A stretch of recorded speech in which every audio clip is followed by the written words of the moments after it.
లో జరిగినటువంటి మద్యం కుంభకోణం దేశంలోనే అతిపెద్ద మద్యం కుంభకోణంగా మారబోతోంది. దీనికి సంబంధించినటువంటి విచారణ కూడా కొనసాగుతోంది. ఇప్పటి వరకు వేసినటువంటి ఛార్జ్ షీట్ ప్రకారం చేస్తే 3,500 కోట్లకు పైగా ప్రాథమికంగానే దీంట్లో గుర్తించారు కుంభకోణం జరిగింది అనేటువంటిది.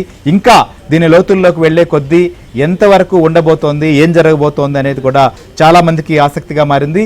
సో 100 కోట్ల రూపాయలకు సంబంధించినటువంటి ఢిల్లీ లిక్కర్ స్కామ్ దేశాన్ని కుదిపేస్తే ఆంధ్రప్రదేశ్ సంబంధించినటువంటి కుంభకోణం ఇంకేం జరగబోతోంది, ఎన్ని మలుపులు తిరగబోతోంది అనేది కూడా ప్రస్తుతం రాజకీయ వర్గాల్లో చర్చ సాగుతుంది. ఇదే తరుణంలో ఈడీ కూడా ఎంటర్ అయింది. ఈడీ ఎంటర్ కావడంతో మరింతగా నేతల్లో అయితే మాత్రం వణుకు మొదలవుతోంది అనేది స్పష్టంగా అర్థమవుతోంది. ఇప్పటి వరకు రియల్ ఎస్టేట్, బంగారం, లేకపోతే సినిమాలు, హాస్పిటల్స్ ఇలాంటి వాటికే కాదు ఇంకా ఏ రకంగా దేశాలు దాటించారు అనేటువంటి విషయాలు కూడా వెలికి తీయబోతున్నారా?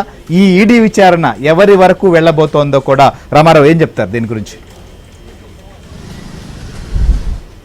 శ్రీహరి, మద్యం కుంభకోణంలో కీలక పరిణామాలు చోటు చేసుకుంటున్నాయి. నిన్నటి వరకు కూడా ఆంధ్రప్రదేశ్ సిట్ ఈ కేసులో దర్యాప్తు చేసి ప్రిలిమినరీ ఛార్జ్ షీట్ని దాఖలు చేయగా ఇప్పుడు తాజాగా కూడా ఎన్ఫోర్స్మెంట్ డైరెక్టరేట్ ఎంటర్ అయింది. ఎన్ఫోర్స్మెంట్ డైరెక్టరేట్ శర్వాణి డిస్టిలరీస్కి సంబంధించిన చంద్రారెడ్డికి నోటీసులు ఇవ్వటమే కాకుండా ఈ నెల 28వ తేదీ ఉదయం 10:30 గంటలకు హైదరాబాద్లో ఉన్న ఈడీ కార్యాలయానికి రావాలి అని చెప్పి ఆదేశాలు జారీ చేసింది.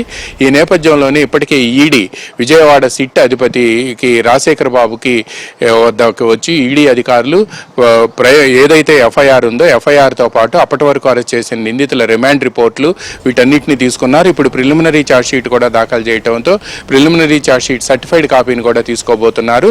ప్రధానంగా ఈ మద్యం కుంభకోణంకు సంబంధించిన డబ్బుని బ్లాక్ను వైట్ చేయడం కోసం దుబాయ్లోను అదేవిధంగా అమెరికాతో పాటు మరికొన్ని దేశాల్లో కూడా షెల్ కంపెనీలను క్రియేట్ చేసి ఇక్కడి నుంచి డబ్బును హవాలా మార్గాల ద్వారా షెల్ కంపెనీలకు పంపించి అక్కడి నుంచి మళ్ళా వైట్గా మార్చుకొని తీసుకున్నారు అనేది ప్రధానమైన అభియోగంగా ఉంది.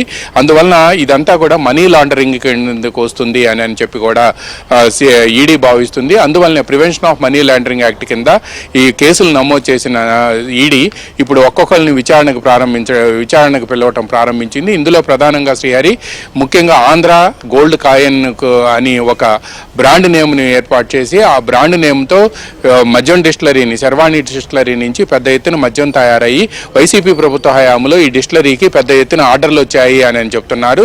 అందువలన ముందుగా ఈ డిస్టిలరీని ఎంచుకొని ఈ డిస్టిలరీకి ఈ నిధులు ఎక్కడి నుంచి వచ్చినాయి, ఈ నిధులు ఎక్కడికి వెళ్ళాయి, వచ్చిన నిధులు ఏం చేశారు అనే దానికి సంబంధించి అదేవిధంగా విదేశాలకు ఎలా ఎన్రూట్ అయ్యాయి అనేది కూడా పిఎంఎల్ఏ యాక్ట్ కింద వీళ్ళని విచారించాలి అని చెప్పి కూడా ఈడీ నిర్ణయించింది. అందువల్లనే శర్వాణి డిస్టిలరీస్కి సంబంధించిన చంద్రారెడ్డికి నోటీసులు ఇచ్చి ఈ నెల 28వ తేదీ ఉదయం హైదరాబాద్లో ఉన్న ఈడీ కార్యాలయానికి విచారణకు రావాలని ఆదేశించింది. దీంతో పాటు ఈ కేసులో ఇంకొక అంశం ఈడీతో పాటుగా మనం చూసాం ఎన్నికల ముందు ఎలక్షన్స్ కి ముందే అప్పట్లో భారతీయ జనతా పార్టీ అధ్యక్షురాలుగా ఉన్నటువంటి పురంధరేశ్వరి కూడా ఒక కంప్లైంట్ ఇచ్చింది. అటు ఆర్థిక శాఖ మంత్రి కావచ్చు, కేంద్రానికి, ఇదంతా మొత్తం ఇక్కడ 1,000 కోట్ల రూపాయలు సంబంధించినటువంటి అక్రమాలు జరుగుతున్నాయి. లెక్కల్లో చూపిస్తున్నది వాస్తవానికి ఉన్నదానికి చాలా వ్యత్యాసం ఉంది. దీంట్లో ఈడీ కావచ్చు లేకపోతే మొత్తం ఐటీ ఇవన్నీ కూడా రంగంలోకి దిగాలి అని చెప్పి అప్పట్లోనే డిమాండ్ చేస్తున్న పరిస్థితి. సో ఆ నేపథ్యాన్ని దృష్టిలో ఉంచుకొని మిగిలినటువంటి డిపార్ట్మెంట్లు కూడా ఎంక్వైరీ మొదలుపెట్టేటువంటి ఛాన్స్ ఉందా? తప్పనిసరిగా ఈడీ ఎప్పుడైతే ఎంటర్ అయిందో ఈడీ ఎంటర్ అయిన తర్వాత మిగతా గవర్నమెంట్ ఆఫ్ ఇండియాకు సంబంధించిన ఇన్వెస్టిగేటింగ్ ఏజెన్సీలు కూడా దీని మీద దృష్టి పెట్టే అవకాశం ఉంది. ఎందుకంటే ఎన్ఫోర్స్మెంట్ డైరెక్టరేటు మనీ లాండరింగ్ జరిగింది ఇందులో అని చెప్పి భావిస్తున్న నేపథ్యంలోనే ఇప్పుడు ఎంటర్ అయ్యి నోటీసులు ఇచ్చి విచారణ ప్రారంభించింది. తప్పనిసరిగా పిఎంఎల్ఏ యాక్ట్ కింద కేసు కూడా నమోదు చేసింది కాబట్టి విచారణకు పిలిపించడం ప్రారంభించారు. అయితే ఇదే సమయంలో గతంలో అంటే వైసీపీ ప్రభుత్వ హయాంలోనే ఆంధ్రప్రదేశ్లో జరిగిన మద్యం కుంభకోణం, నాసిరకం మద్యం దాగి ప్రజల ఆరోగ్యం ఏ విధంగా దెబ్బతింటుంది అనే అంశానికి సంబంధించి ఈ మద్యం కుంభకోణంలో పెద్ద ఎత్తున నిధులు దుర్వినియోగం అయ్యాయని, వైసీపీ నేతల జేబుల్లోకి వెళ్ళాయని అప్పట్లో పార్టీ రాష్ట్ర అధ్యక్షురాలుగా ఉన్న దగ్గుబాటి పురంధేశ్వరి కేంద్ర హోంమంత్రి అమిత్ షాకే నేరుగా ఫిర్యాదు చేశారు. ఇప్పుడు చూపించే 3,500 కోట్లు కాకుండా అసలు ఆర్డర్ ఆఫ్ సప్లై అని ఒకటి ఉంటుంది. ఆర్డర్ ఆఫ్ సప్లై గతంలో 2014 నుంచి 19 వరకు తెలుగుదేశం ప్రభుత్వ హయాంలో ఆన్లైన్లో ఉంటే వైసీపీ రాగానే ఆర్డర్ ఆఫ్ సప్లైని మాన్యువల్లోకి మార్చేసి ఇష్టం వచ్చినట్టుగా కూడా ఆర్డర్లు తీసుకొని ఆ డబ్బులన్నిటినీ కూడా ఎక్కువ డిస్టిలరీల నుంచి ఎక్కువ తీసేసుకొని ఆ డబ్బులు కూడా మళ్లించారు అని చెప్పి కేవలం నగదు రూపంలోనే ట్రాన్సాక్షన్స్ జరగటంతో ఆన్లైన్లో లేకపోవడంతో ఈ డబ్బులు పెద్ద ఎత్తున మళ్ళాయి, దారి మళ్ళాయి అనేది కూడా అప్పట్లో పురంధేశ్వర అభియోగంగా ఉంది.